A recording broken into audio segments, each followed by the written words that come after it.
haleluya, haleluya. Perlihatkanlah kepada kami kasih setiamu ya Tuhan, dan berilah kami keselamatan yang daripadamu.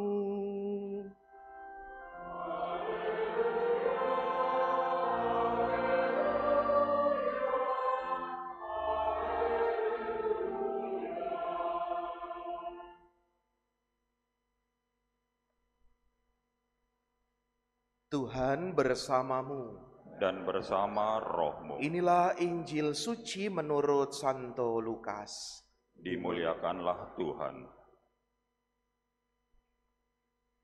Sekali peristiwa Yesus berkata kepada murid-muridnya, akan tampak tanda-tanda pada matahari, bulan, dan bintang-bintang. Bangsa-bangsa di bumi akan ketakutan dan bingung menghadapi deru dan gelora laut. Orang akan mati ketakutan karena kecemasan berhubung dengan segala sesuatu yang menimpa bumi ini. Sebab kuasa-kuasa langit akan goncang. Pada waktu itu orang akan melihat Anak Manusia datang dalam awan dengan segala kekuasaan dan kemuliaannya. Apabila semuanya itu mulai terjadi, bangkitlah dan angkatlah kepalamu, sebab pembebasanmu sudah dekat. Oleh karena itu, jagalah dirimu, supaya hatimu jangan dibebani oleh pesta pora dan kemabukan, serta kekhawatiran hidup sehari-hari. Dan supaya hari Tuhan jangan dengan tiba-tiba jatuh ke atas dirimu seperti suatu cerat. Sebab hari itu akan menimpa semua penduduk bumi ini. Berjaga-jagalah senantiasa sambil berdoa, supaya kamu mendapat kekuatan untuk luput dari semua yang akan terjadi itu, dan supaya kamu tahan berdiri di hadapan Anak Manusia. Demikianlah sabda Tuhan. Terpujilah Kristus.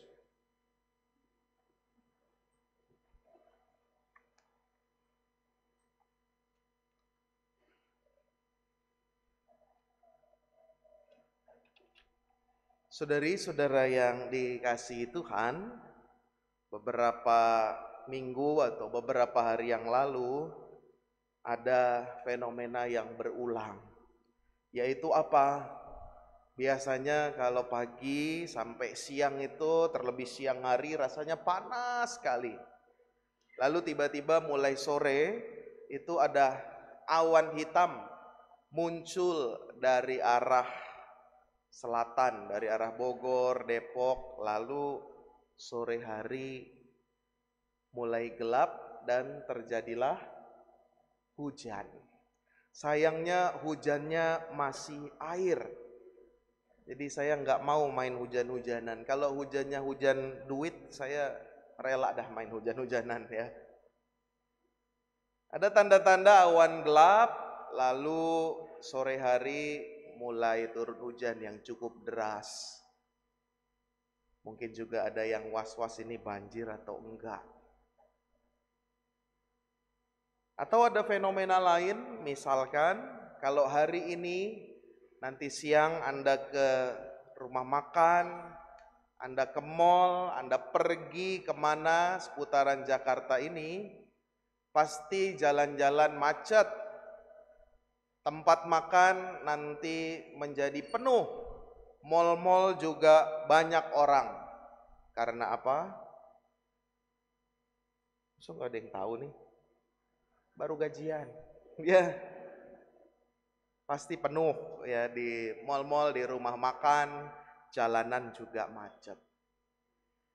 Atau anak sekolah, para pelajar, mahasiswa itu juga memasuki bulan Desember ini sudah mulai sedikit-sedikit mencari tanda-tanda, mencari petunjuk, mencari kisi-kisi untuk apa? Untuk ujian nanti. Ya, sudah mulai cari-cari soal, sudah mulai tanya-tanya. Beberapa juga sudah tanya, Romo kisi-kisinya apa nih buat UAS? Ya. Tenang saja, saya belum buat soal, tergantung gerak Roh Kudus nanti mau bagaimana ya. Atau biasanya orang-orang yang berpasangan juga mulai mencari tanda. Tanda apa misalkan, ini dia serius enggak ya sama saya? Ini dia sungguh niat enggak ya mencintai saya? Ini dia yakin betul enggak ya akan menikah dengan saya dan lain sebagainya. Maka saudari-saudara di sekitar kita banyak tanda-tanda, banyak kisi-kisi, banyak petunjuk-petunjuk yang menghantar suatu peristiwa tertentu. Saya yakin kita semua pernah mengalami itu dan mungkin kita juga bisa mulai hafal membaca tanda-tanda itu. Kenapa saya menceritakan hal-hal demikian? Saudari-saudara, kalau kita cermati dalam bacaan Injil, Yesus berkata kepada murid-muridnya, perkataan yang kalau kita cermati ini perkataan yang menyeramkan.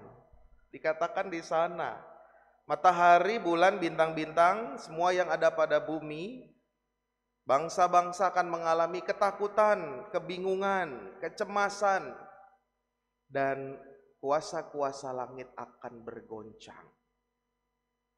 Bagaimana kisahnya? Kita mulai Advent yang pertama. Yang dinyalakan ini lilin, bertuliskan hope, harapan. Bagaimana kita berharap sementara bacaan Injil Yesus mengatakan sebuah kehancuran yang digambarkan dengan tatanan langit, matahari, bulan, bintang, bumi.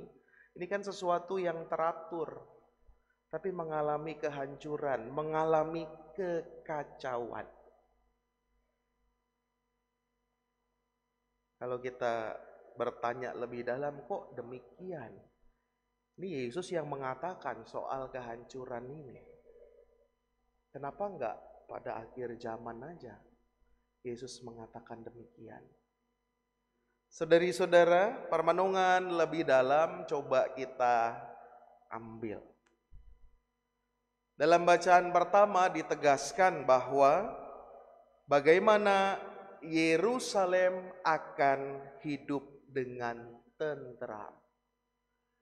Yerusalem akan hidup dengan tentram. Yerusalem yang bagaimana? Itu pertanyaannya. Yang dikatakan di sini Yerusalem akan hidup tentram. Yerusalem yang bagaimana? Maka kita bisa melihat, mari kembali bagaimana perikop-perikop kitab suci. Kita sadari dan kita tahu bahwa di Yerusalem Yesus disambut sebagai raja. Yesus disambut sebagai juru selamat. Dia disambut di Yerusalem. Yang kita renungkan, kita maknai dalam Minggu Palma. Yesus yang dielulukan, Yesus yang dihormati, Yesus yang diterima sebagai juru selamat. Tapi di Yerusalem pula lah mungkin orang yang sama itu menerima Yesus sebagai penjahat yang harus disalib. Dengan berkata, salibkan dia, salibkan dia, salibkan dia. Maka ada dua hal tentang Yerusalem yang berkaitan dengan Yesus sendiri. Ada Yerusalem yang menerima Yesus sebagai juru selamat, ada Yerusalem yang menerima Yesus sebagai penjahat yang harus disalibkan. Maka kita sudah tahu jawabannya. Yerusalem yang hidup dengan tentram itu tentu yang mana? Tentu Yerusalem yang menerima Yesus sebagai juru selamat. Kalau kita bicara soal Yerusalem zaman Yesus, ini bukan hanya soal kota, bukan hanya soal bangunan. Ya, Yerusalem itu bukan hanya sebuah kota, sebuah bangunan, sebuah daerah, bukan. tapi Yerusalem menjadi sebuah pusat rohani. Karena di sana ada bait Allah. Ya, jadi kalau kita bicara Yerusalem pada zaman Yesus, bukan hanya sebuah daerah, bukan hanya sebuah kota, tapi juga sebuah tempat rohani. Yang mungkin sampai sekarang juga kita imani sebagai tanah suci. Dan Yerusalem yang sejahtera sebagai Yerusalem yang menjadi tanda rohani, tanda iman. Ya sudah jelas tadi jawabannya. Bagaimana Yerusalem yang menyambut Yesus sebagai juru selamat. Maka hal ini sejalan dengan apa yang dikatakan oleh Yesus. Kita mau bagaimana? Kalau kita menerima Yesus sebagai juru selamat, Yerusalem artinya diri kita, itu juga akan hidup dengan tentram. Tapi sebaliknya, kalau kita menerima Yesus sebagai penjahat, Yesus mengingatkan bahwa akan terjadi kekacauan, kehancuran. Dan pesannya menarik di bagian akhir, hendaklah kamu senantiasa berjaga-jaga sambil berdoa. Supaya apa? Supaya kita semua luput dari semua yang akan terjadi itu, artinya kehancuran. Dan supaya kita semua tahan berdiri di hadapan Anak Manusia. Tahan berdiri bersama dengan Yesus. Ini menjadi penting bahwa kita merayakan dan membuka masa Advent ini dengan seruan dari Yesus sendiri. Di awal ini kita mau memposisikan diri, ya, menerima Yesus sebagai juru selamat. Dan kita berjaga-jaga berdoa. Sesuai apa? Sesuai petunjuk-petunjuk yang telah diberikan oleh Yesus sendiri, dengan berbagai macam teladannya, dengan berbagai macam ajarannya. Supaya kita jelas posisinya, ya saya bersama dengan Tuhan Yesus. Ya saya ada dalam barisan bersama dengan Tuhan Yesus. Dan kita mau siapkan itu di awal masa Advent ini. Sehingga apa? Kita masih punya waktu. Minggu Advent kedua, Minggu Advent ketiga, Minggu Advent keempat, lalu juga nanti dalam perayaan Natal. Kita siap menyambut Yesus yang lahir sebagai juru selamat. Kita ada di posisi yang jelas. Umat beriman, Katolik, yang punya karakter-karakter Kristiani. Banyak karakter-karakter Kristiani Anda bisa cari sendiri. Entah itu mengasihi, mengampuni, berbela rasa, solider, dan lain sebagainya. Dan fenomena yang baru saya baca beberapa hari lalu, yang terjadi pada orang zaman sekarang, terlebih anak-anak muda. Dikatakan dalam satu penelitian bahwa dalam hidupnya seseorang, terlebih orang muda sekarang ini, 70% itu dipengaruhi oleh yang namanya media sosial. Hidup zaman sekarang itu dipengaruhi 70%-nya oleh yang namanya TikTok. Kita tahu juga ya, misalkan anak-anak belajar, itu juga ada loh dari TikTok. Ada yang buat konten ngajar matematika, ngajar fisika, ngajar bahasa Inggris, belajarnya dari situ. Bahkan mencari rekomendasi kuliner itu juga dari situ. Anda tulis saja, rekomendasi kuliner di seputaran pasar Minggu. Ntar yang muncul itu udah jelas. Kalau nggak bakso, ya sate atau bakmi Jawa. Kuliner dari situ. Bahkan juga dipengaruhi tempat healing yang cocok bagi mereka yang mau menyendiri, Wah, muncul di sana, oh di sini, di sini, di sini, di sini. Sudah ada videonya, lalu tertarik pergi ke sana. Informasi semuanya dari media sosial, dari TikTok. Bahkan juga mungkin mencari uang, ya, mencari solusi-solusi tentang persoalan-persoalan. Jangan-jangan juga dari media sosial, dari TikTok. Lalu saya bertanya lagi, jangan-jangan, ini praduga saya. Jangan-jangan iman kekatolikannya juga dipengaruhi dari media sosial. Jangan-jangan, semoga tidak. Jangan-jangan apa yang diyakini, apa yang diakui sebagai suatu kebenaran, itu adalah yang ramai di media sosial, yang selalu dibahas, selalu diulang. Dan imannya terbentuk dari situ. Syukur kepada Allah. Kalau apa? Kalau sumber imannya itu benar. Bagaimana kalau misalkan agak sedikit melenceng dari ajaran gereja? Bagaimana ancamannya ketika apa yang diajarkan itu justru bertentangan dengan ajaran gereja Katolik? Kita nggak pernah tahu. Media sosial terbuka bagi banyak orang dan kita mungkin terpengaruh dari sana.